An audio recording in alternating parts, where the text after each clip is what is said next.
दोस्तों आज की वीडियो में जानेंगे भारतीय नौसेना यानी कि इंडियन नेवी की रैंक पोस्ट इंसिग्निया और स्ट्रक्चर के बारे में। आपको बता दें भारतीय नौसेना की सभी रैंकों को दो मुख्य भागों कमीशन अधिकारी यानी कि कमीशन ऑफिसर्स और नाविक यानी कि सैलर्स में विभाजित किया गया है। सबसे पहले आता है नाविक यानी कि सैलर्स, जो कि नॉन ऑफिसर रैंक होती है। ये सैनिक तकनीकी सुरक्षा और जहाजों के दैनिक कामकाज को जमीनी स्तर पर संभालते हैं।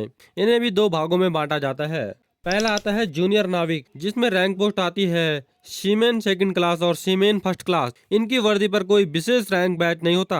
यह ज्वाइनिंग और बुनियादी ट्रेनिंग पूरी होने के बाद मिलने वाला पहला पद है। अगली रैंक पोस्ट लीडिंग सीमेन। इनकी पहचान लेफ्ट स्लीव पर एक नौसैनिक लंगर का निशान होता है। इंडियन नेवी में कुछ वर्षों की सेवा के बाद सीमेन को यह पहला रैंक प्रमोशन मिलता है। अब दूसरा आता है सीनियर सेलर्स यानी कि सीनियर नाविक। ये नौसेना के सबसे अनुभवी गैर अधिकारी पद है, जिन्हें थल सेना के जेसीओ के बराबर सम्मान और अधिकार मिलता है। इसमें पहली रैंक पोस्ट आती है पैटी ऑफिसर। इनकी पहचान बाएं बाजू पर दो क्रॉस किए हुए लंगर और उनके ठीक ऊपर नेशनल एम्बलम बना होता है। यह नाविकों की श्रेणी का पहला सुपरवाइजरी यानी कि पर्यवेक्षी पद है, जो अपने विभाग के जूनियर नाविकों को निर्देश देते हैं। अगली रैंक पोस्ट आती है चीफ पैटी ऑफिसर। इनकी पहचान बैज में एक लंगर होता है, जो चारों तरफ से सुनहरी पत्तियों की एक चेन से घिरा होता और उसके ऊपर अशोक स्तंभ होता है। यह एक बहुत ही सम्मानित पद है। इस रैंक के नाविक जहाजों पर अपने अपने विभागों जैसे इंजीनियरिंग या इलेक्ट्रिकल के तकनीकी प्रमुख होते हैं। अगली रैंक पोस्ट आती है मास्टर चीफ पैटी ऑफिसर।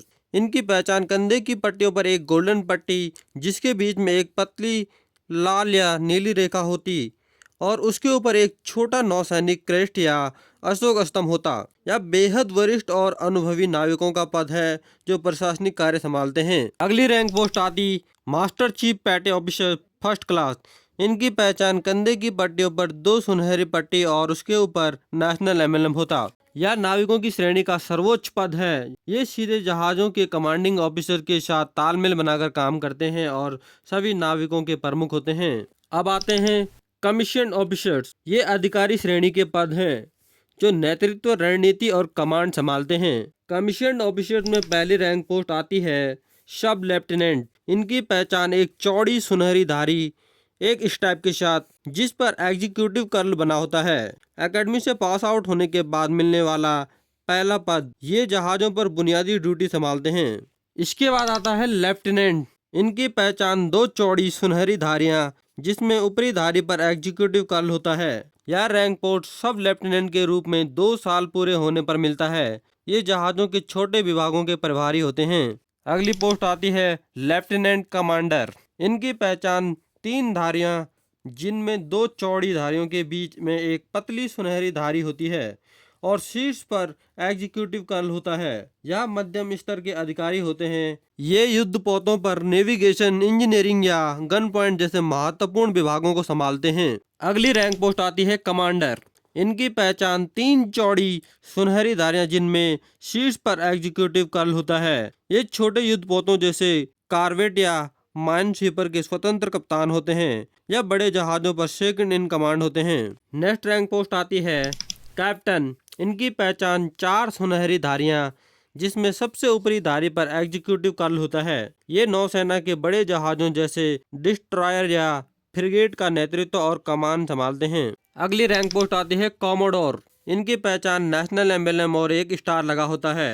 यह पहला 1 स्टार रैंक पद है। ये जहाजों के पूरे स्क्वाड्रन या नौसेना बेस के प्रमुख होते हैं। क्योंकि यह स्टार रैंक ऑफिसर्स होते हैं, इसलिए इनको यहाँ से पर्सनल व्हीकल भी दी जाती है। इनकी गाड़ी पर एक स्टार या तिकोना झंडा लगा होता है। नेक्स्ट रैंक पोस्ट आती है रियर एडमिरल। इनकी पहचान नेशनल एम्बलम, पार की हुई तलवार, दूरबीन और 2 स्टार लगे होते हैं। यह 2 स्टार रैंक है। ये नौसेना के किसी बड़े प्रशिक्षण संस्थान, डॉकयार्ड या फ्लीट का संचालन करते हैं। इस रैंक के अधिकारियों के वाहन पर 2 स्टार लगा होता है। दोनों कोनों पर कट वाला झंडा होता है। नेक्स्ट रैंक पोस्ट आती है वाइस एडमिरल। इनकी पहचान नेशनल एम्बलम, पार की हुई तलवार और दूरबीन और 3 स्टार लगे होते हैं। यह 3 स्टार रैंक है। ये नौसेना की मुख्य क्षेत्रीय कमानों जैसे पश्चिमी या पूर्वी कमानों के सर्वोच्च कमांडर होते हैं। कमांडिंग इन चीफ के अधिकारियों की गाड़ी पर 3 स्टार और चौकोर झंडा लगा होता है। नेक्स्ट रैंक पोस्ट आती है एडमिरल। इनकी पहचान नेशनल एम्बलम और उसके नीचे पार की हुई तलवार और दूरबीन और 4 स्टार लगे होते हैं। यह 4 स्टार रैंक है जो शांति काल का सर्वोच्च पद है। इनकी गाड़ी नौसेना प्रमुख chief of the novel staff की होती है। इस पर नेवी ब्लू प्लेट पर 4 स्टार और नौसेना का चौकोर आधिकारिक झंडा लगा होता है। नेक्स्ट आता है एडमिरल ऑफ द फ्लीट। इनकी पहचान नेशनल एम्बलम जिसके नीचे 5 स्टार एक पेंटागन के आकार में लगा होता है। यह केवल युद्ध के समय विशेष सम्मान के लिए 5 स्टार रैंक है जो आज तक यह रैंक किसी भी भारतीय को नहीं दी गई है। लेकिन प्रोटोकॉल और सैन्य नियमों के अनुसार यदि भविष्य में किसी अधिकारी को यह रैंक मिलती है तो उनकी गाड़ी की पहचान 5 स्टार लगे होंगे। गाड़ी के बोनट पर एडमिरल ऑफ द फ्लीट का आधिकारिक और विशिष्ट सैन्य झंडा लगा होगा। आई होप अब आपको इंडियन नेवी की रैंक और इंसिग्निया के बारे में पता चल गया होगा। नेक्स्ट वीडियो में बात करेंगे इंडियन एयरफोर्स की। तब तक के लिए चैनल को सब्सक्राइब कर